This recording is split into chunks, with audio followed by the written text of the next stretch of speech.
Viva Voz, com Vera Magalhães.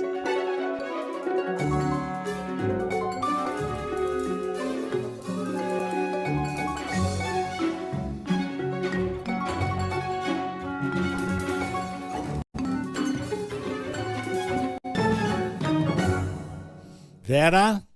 Oi, Sardenberg. Boa tarde para você e para a Cássia, para os ouvintes, também para quem nos assiste. Boa tarde, Vera. Bom, Vera, o fato é o seguinte, é que a Câmara aprovou por imensa maioria, ampla maioria, a PEC da blindagem. Aí teve aquela manifestação nas redes sociais, a imprensa tocou no assunto, tratou do assunto e tal. Aí o Senado fez o papel de mocinho, né? Foi lá e derrubou a PEC. Mas o pessoal da Câmara está dizendo que estava combinado com o Senado, né?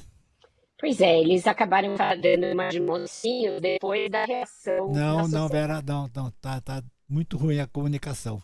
Vamos tentar de novo, por favor? Tá me ouvindo? Repita, Vera, começa de novo. Oi, eu ouço vocês bem. Agora sim. O que eu dizia, sim? O que eu dizia é que o Senado deu uma de mocinho, como você falou, Sardenberg, muito depois das ruas, né, evidenciarem a rejeição completa a essa matéria.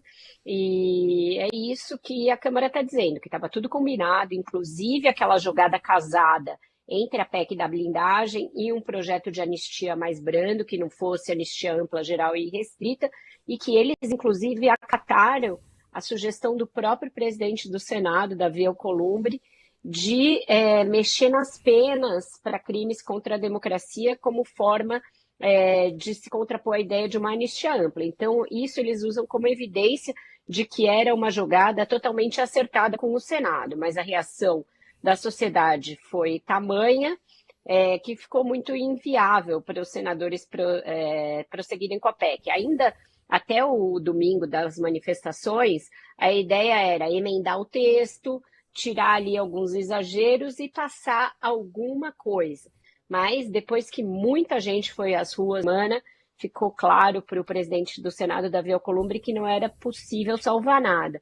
E o fato de ontem o arquivamento da PEC ter coincidido com a aprovação pela Comissão de Assuntos Econômicos do Senado de uma proposta que é um clone da proposta de isenção do imposto de renda mandada pelo governo e que é de relatoria do deputado Arthur Lira, aí o clima azedou de vez. Isso fez com que o clima azedasse de vez. Os deputados estão falando em se vingar dos senadores e para o governo vai ficar uma arbitragem um pouco complicada. Por quê? Porque o projeto da Câmara deve ser aprovado na semana que vem. E aí os dois projetos vão chegar no Senado.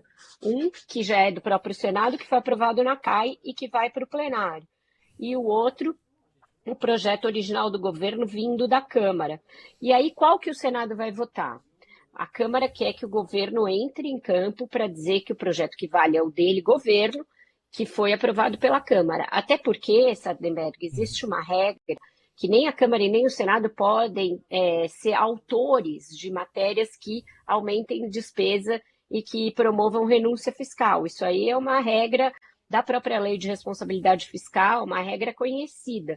Então, a Câmara está querendo que o governo use essa vedação, que é legal, para arquivar o projeto do senador Eduardo Braga, que foi relatado pelo senador Renan Calheiros, inimigo do deputado Arthur Lira, que é o relator na Câmara. Então, o projeto do IR, que é o mais importante para o governo esse ano, agora vai estar no foco, no centro de uma guerra entre Senado e Câmara. O deputado Hugo Mota, presidente da Câmara, e o senador Davi Alcolumbre, presidente do Senado, não estão se falando.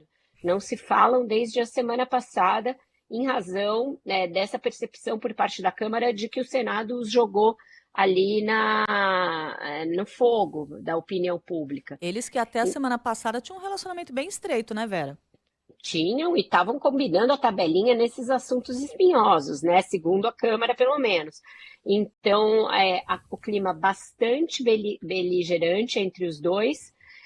E entre as duas casas, porque tem promessa de troco dos deputados em cima dos senadores.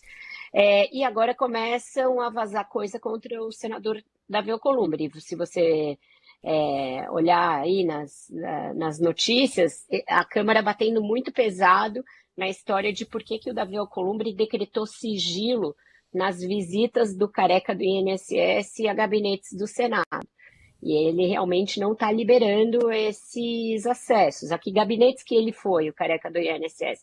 Então, os deputados agora municiando a imprensa de coisas em relação ao presidente do Senado. Ontem eu ouvi de um cacique da Câmara que ele deve ter uma blindagem pessoal muito boa e muito forte para ter jogado a PEC da blindagem assim na gaveta e ter arquivado de vez a matéria. Então, chumbo trocado, Sardenberg, e isso ainda vai ter outros rounds, a gente pode ter certeza. E quem que estaria blindando o Davi Alcolumbre?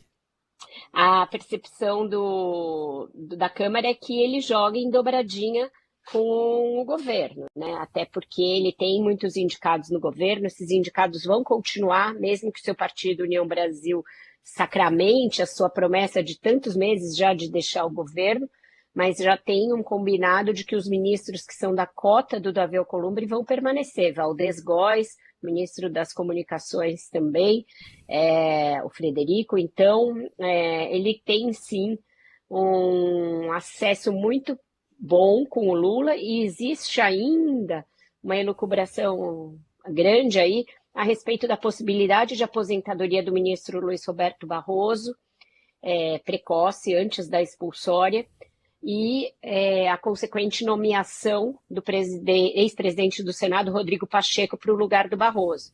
E isso daria ao Davi Alcolumbre um ministro do Supremo muito próximo a ele.